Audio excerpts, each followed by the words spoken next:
What's up, guys? Boxing Guru here, and I'm back with another great video. Let's get into Canelo's statement first. Canelo's saying that Triple G needs to accept the $10 million offer plus pay-per-view back-end money. I'ma just keep it real, clean and uncut. If Golden Boy is gonna stay firm on the $10 million offer plus pay-per-view back-end money, I mean, if you think about it, he could easily go home with $15 to $20 million because the pay-per-view back-end money will be a good amount. Plus, he gets television rights from Kazakhstan. I'm fucking with y'all. I know he's from Kazakhstan. I know a lot of people say Kazakhstan just to piss y'all off. But to me, it's like Triple G needs Canelo more than Canelo needs Triple G. Why? Triple G is 35, 36? He's at the end of his career, or getting to the end of his career. He needs a big fight. It's seeming like he's not going to get the Danny Jacobs fight anytime soon.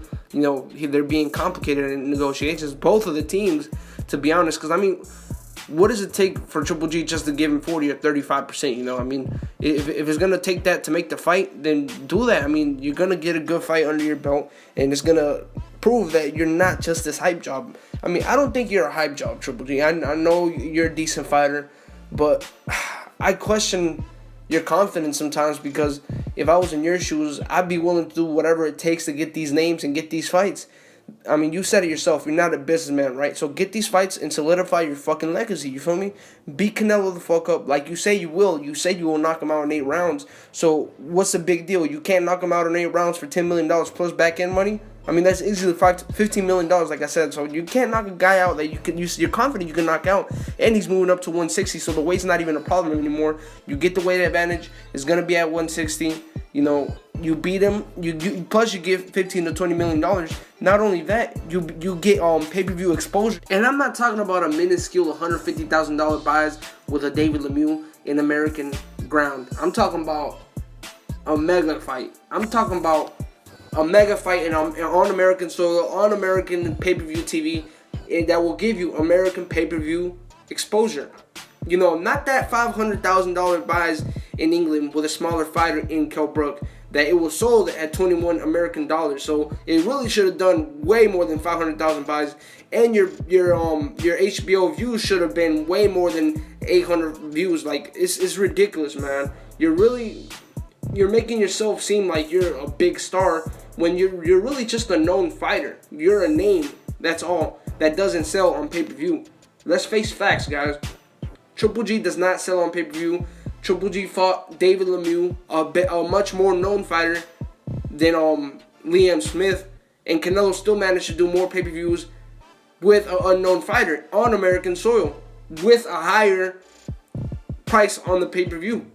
I mean, it's like, the reason why Triple G is doing these things, the reason why his team is being so difficult in negotiations, and the reason why they're asking for so much money than they deserve, is because of his fans, man. His fans will hide behind Triple G will hide behind his fans on anything, because his fans will protect him.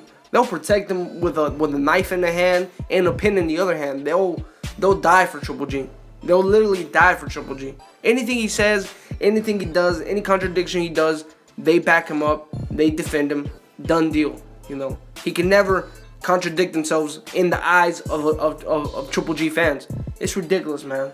And this is gonna be the reason why we probably won't get this fight, because his fans are always making excuses for him, because his fans are always making excuses for him to move up in weight, because his fans are always making excuses for him fighting the welterweight, because his fans are always making excuses for him not giving Danny Jacobs a bigger purse, so he was willing to take the fight and make a big fight that will prove how good Triple G is, because Danny Jacobs is no knockover, let me tell you that. He is no knockover. He is a strong fighter, and he will give Triple G a hard time. And if Triple G beats him, which I believe he will, hands down, you're the man at 160.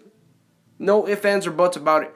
And you need to make that fight. You need to hurry up and make one of those fights, because if Canelo gets that Billy Joe Saunders fight and he gets that belt, oh boy, I can see it now, man. He's still going to be asking for 40%.